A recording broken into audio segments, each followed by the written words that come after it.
بسم اللہ الرحمن الرحیم۔ السلام علیکم، کیسے ہو دوستو؟ امید کرتا ہوں کہ تمام دوست ٹھیک ٹھاک اور خوش ہوں گے۔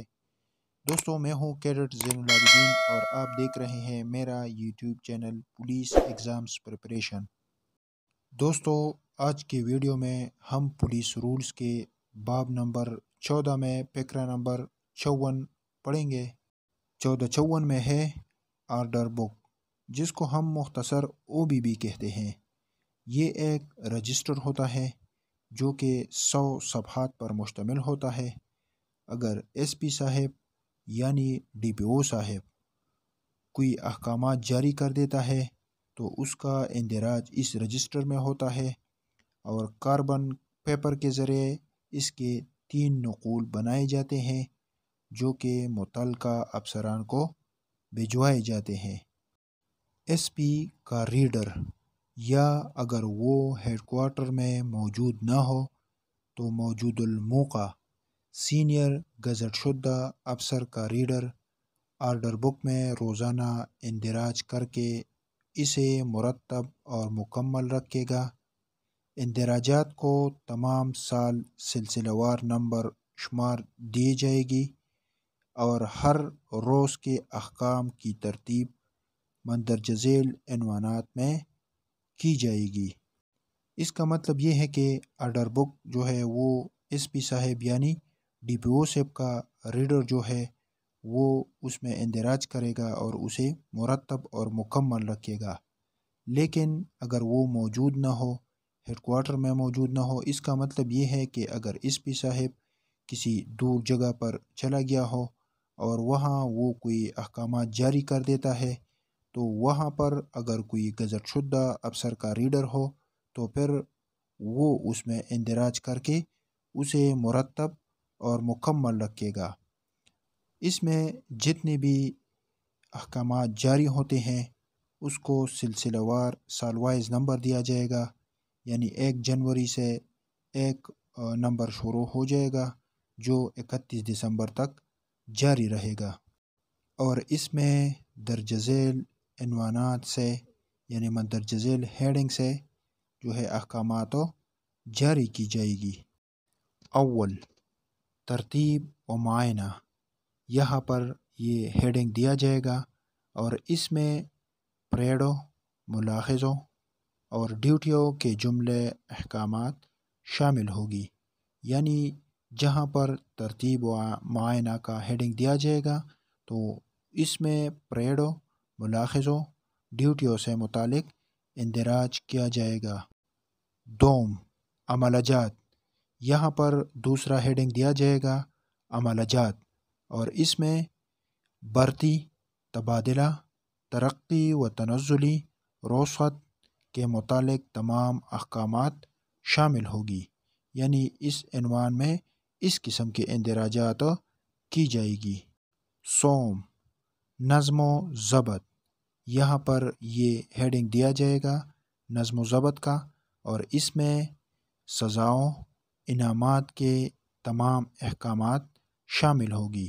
یعنی نظم و ضبط میں سزاؤں اور انعامات سے متعلق جتنی بھی احکامات جاری کی گئی ہوں وہ یہاں پر درج کیا جائے گا۔ چہارم، حسابات۔ یہاں پر حسابات کا عنوان دیا جائے گا اور اس میں نقدی سے متعلق اندراجات کیا جائے گا، مثلا وصولیات، تقسیمات، الاؤنس اور تنخواہ وغیرہ۔ اس عنوان میں حسابات نقدی سے متعلق ہو، یعنی وصولیات اگر ہو یا اگر کوئی تقسیم وغیرہ سے متعلق ہو تو وہ یہاں پر درج کی جائے گی۔ پنجم جو ہے اس میں متفرق اندراجات کیا جائے گا، یعنی یہ مندرجہ بالا 4 قسم کے اندراجات جس کا ہم نے ذکر کیا، اگر کوئی اندراج اس کے تحت نہ آتا ہو تو وہ اس پنجم حصے میں متفرق عنوان کے نام سے درج کیا جائے گا۔ ضمن نمبر 2 میں ہے آرڈر بک ہر روز دوپہر کے وقت بند کر دی جائے گی۔ دوپہر کے بعد جو احکام بارز اندراج وصول ہوگی ان کو دوسرے دن درج کیا جائے گا۔ دائیں حاشیہ پر تقسیم انعامات اور ہر ایک حکم کا نمبر دیا جائے گا۔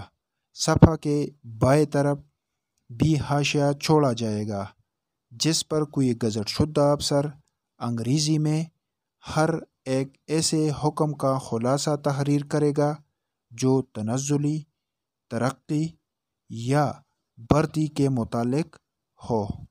اس کا مطلب یہ ہے کہ آرڈر بک میں دوپہر تک جتنے احکامات جاری کی جائے گی وہ اس میں درج کی جائے گی۔ اگر دوپہر کے بعد کوئی حکم جاری ہوتا ہے یا رات کو، شام کو وغیرہ اگر کوئی اس طرح کا حکم جاری ہوتا ہے تو وہ اگلے دن کے آرڈر بک میں درج کیا جائے گا۔ اس آرڈر بک میں دائیں طرف تھوڑی جگہ خالی چھوڑی جائے گی جس میں ہر حکم کے لیے الگ الگ نمبر دیا جائے گا، جبکہ بائیں جانب بھی تھوڑا جگہ چھوڑا جائے گا جس کو حاشیہ کہتے ہیں، اور ان میں گزٹ شدہ افسر اگر انگریزی میں کسی حکم سے متعلق کوئی خلاصہ مختصر اپنی وہ رائے لکھ دیتے ہیں تو وہ وہاں پر لکھے گا، تو اس کے لیے بھی بائیں طرف تھوڑا جگہ چھوڑا جائے گا۔ جو گزٹ شدہ افسر اس میں بزبان انگریزی اندراج کرے گا جو تنزلی، بھرتی یا ترقی وغیرہ سے متعلق ہو۔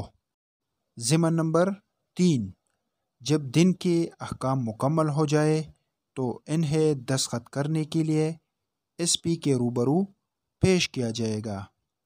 اس کے عدم موجودگی کی صورت میں اس گزٹ شدہ افسر کے پاس بھیجا جائے گا جو اس کے جگہ کام کر رہا ہو۔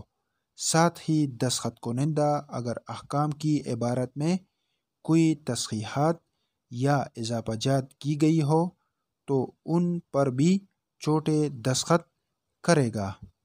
اس کا مطلب یہ ہے کہ جو اندراجات آرڈر بک میں کی گئی ہو وہ مکمل ہو جائے تو دستخط کرنے کے لیے اس کو ایس پی یعنی ڈی پی او کے روبرو پیش کیا جائے گا، یعنی اس کو پھر ڈی پی او صاحب سے دستخط کرے گا۔